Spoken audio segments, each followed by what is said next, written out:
நாட்டின் 12 பொதுத்துறை வங்கிகளை 4ஆக குறைக்கும் மிகப்பெரிய வங்கி இணைப்பு திட்டத்தை செயல்படுத்த மத்திய அரசு தீவிரமாக பரிசீலித்து வருவதாக தகவல்கள் தெரிவிக்கின்றன.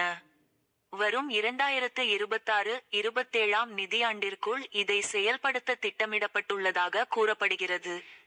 இதுகுறித்து மத்திய அரசு வட்டாரங்கள் மேலும் தெரிவித்ததாவது, தற்போதுள்ள 12 பொதுத்துறை வங்கிகளை இணைத்து வலுவான நிதிநிலை கொண்ட 4 பெரிய வங்கிகளாக மாற்ற நிதியமைச்சகம் திட்டமிட்டுள்ளது.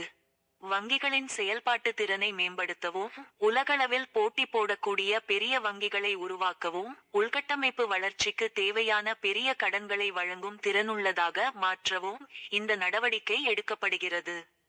இணைப்புக்கு பின் SBI., Punjab national bank, bank of Baroda, Canara வங்கியும் யூனியன் பேங்க் ஆப் இந்தியாவும் இணைந்த புதிய வங்கி என 4 வங்கிகள் மட்டுமே செயல்படும்.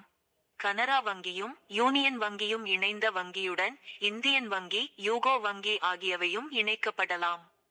இந்தியன் ஓவர்சீஸ் வங்கி, central bank, bank of India, bank of Maharashtra ஆகியவை மீதமுள்ள பெரிய வங்கிகளான எஸ்.பி.ஐ., பஞ்சாப் நேஷனல் வங்கி அல்லது பேங்க் ஆப் பரோடாவுடன் இணைக்கப்படும். பஞ்சாப் அண்ட் சிந்து வங்கி குறித்து இன்னும் முடிவு எடுக்கப்படவில்லை.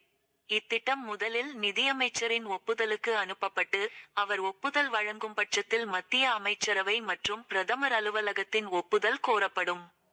செபியிடமும் கருத்து கேட்கப்பட்ட பின் இறுதி செய்யப்படும். இவ்வாறு தெரிவித்தன.